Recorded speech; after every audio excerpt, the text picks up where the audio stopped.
Selamat sore, perkenalkan nama saya Senichiro Felicia Sirait dari Prodi D3 Teknologi Informasi dengan NIM 113230008. Di sini saya akan menjelaskan pembahasan kuis PRPR.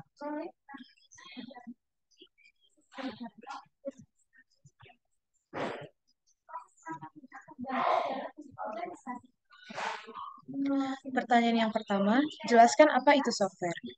Software adalah sekumpulan instruksi kode dan data-data tertentu yang berfungsi untuk menjalankan sebuah program atau perintah yang ada di dalam komputer.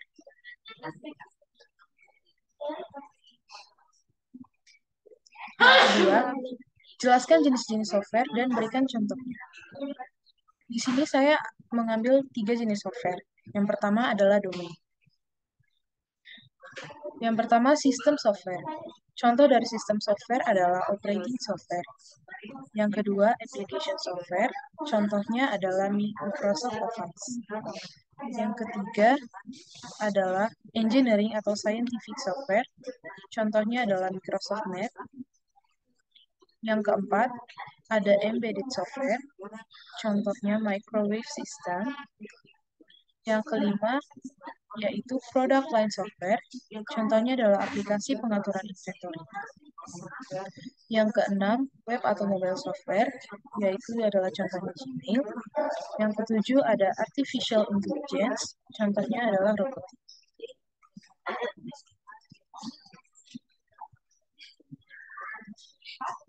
Jenis software yang kedua adalah license. Contohnya yaitu open source. Open source ini contohnya ada Python. Yang kedua adalah GNU atau General Public License. Jenis software yang ketiga adalah market.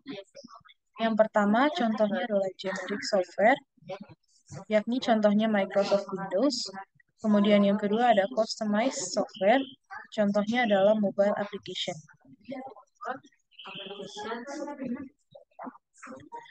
Generic Process Framework dalam software engineering dari 5 aktivitas. Jelaskan apa saja aktivitas tersebut.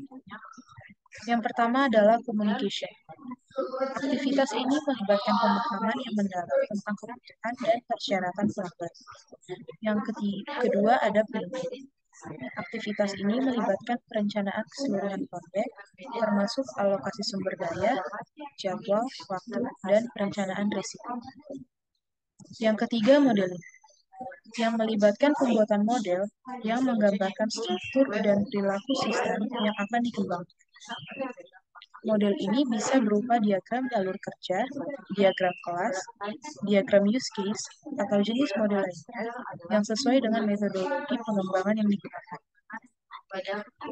Yang keempat ada construction. Aktivitas ini melibatkan implementasi sebenarnya dari perangkat lunak. Langkah di mana kode program ditulis, pengujian dilakukan, dan sistem secara bertahap dibangun sesuai dengan spesifikasi dan desain yang telah dibuat. Deployment atau implementasi melibatkan peluncuran produk perangkat lunak ke lingkungan produksi. Ini termasuk pengujian akhir, pelatihan pengguna, dan pengaturan infrastruktur yang diperlukan untuk mendukung aplikasi yang telah diterapkan.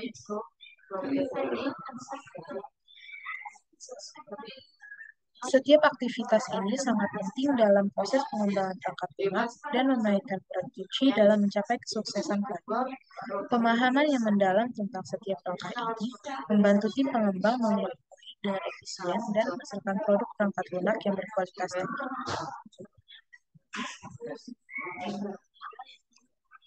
Pertanyaan selanjutnya yaitu jelaskan apa yang dimaksud dengan software proses. Software proses atau proses perangkat lunak merujuk pada serangkaian langkah terorganisir dan aktivitas yang dilakukan dalam pengembangan perangkat lunak. Pertanyaan selanjutnya, jelaskan apa yang dimaksud dengan software proses model. Software proses model adalah representasi abstrak dari proses pengembangan perangkat lunak yang memberikan panduan dan kerangka kerja untuk mengorganisir, merencanakan, dan mengendalikan pengembangan perangkat lunak. Setiap model memiliki pendekatan unik terhadap pengembangan perangkat lunak dengan serangkaian langkah atau tahapan tertentu yang harus diikuti oleh tim pengembang. Pertanyaan selanjutnya, jelaskan dua contoh preskriptif software proses model. Di sini saya mengambil dua contoh. Contoh pertama saya ambil waterfall model. Waterfall model ini salah satu model proses perangkat lunak yang paling tradisional. Dalam model ini, pengembangan perangkat lunak dipecah menjadi fase-fase linear yang berurutan. Jadi di fase waterfall ini, setiap fase harus diselesaikan sebelum fase berikutnya dimulai. Fasenya itu meliputi analisis kebutuhan, desain, implementasi, pengujian, instalasi, pemeliharaan, dan penarikan.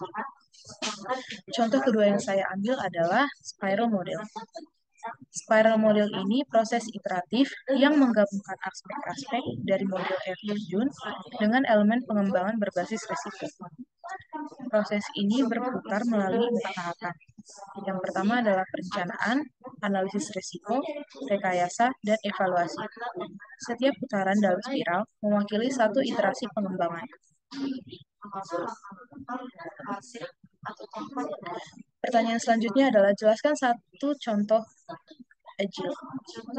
Contoh agile yang saya ambil di sini adalah Scrum. Scrum adalah kerangka kerja pengembangan perangkat lunak yang berbasis pada prinsip-prinsip agile. Pengembangan dilakukan dalam iterasi singkat yang disebut sprint. Biasanya berlangsung sekitar 1-4 minggu. Setiap sprint dimulai dengan perencanaan, diikuti oleh pengembangan, pengujian, dan evaluasi. Keunggulan dari model Scrum ini adalah kemampuannya untuk merespons perubahan kebutuhan dengan cepat, memungkinkan penggunaan lebih fleksibel terhadap persyaratan proyek. Dalam Scrum, tim memiliki otonomi dalam cara mereka bekerja yang mendorong kolaborasi dan kreativitas. Model ini sangat cocok untuk proyek-proyek yang kompleks, terutama di mana persyaratan dapat berubah atau tidak sepenuhnya dipahami oleh proyek. Pertanyaan selanjutnya yaitu, apa itu umbrella activity? Umbrella activity adalah istilah yang digunakan dalam pengembangan perangkat lunak untuk merujuk pada serangkaian tugas atau aktivitas tinggi yang melibatkan banyak langkah dan subaktivitas terkait. Aktivitas ini melibatkan berbagai aspek pengembangan perangkat lunak dan mungkin melibatkan beberapa tim, departemen, atau unit kerja dalam suatu organisasi.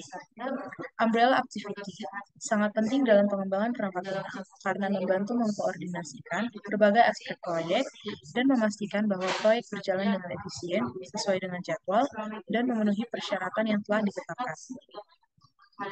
Contoh dari umbrella activity dalam pengembangan perangkat lunak mungkin termasuk manajemen proyek, pengujian dan validasi, manajemen konfigurasi, manajemen risiko, dokumentasi, dan pelaporan.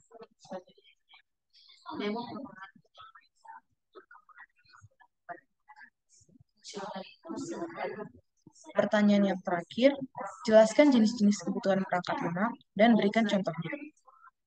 Di sini saya mengambil yang pertama adalah kebutuhan function, merujuk pada fungsi atau tugas yang perangkat lunak harus lakukan.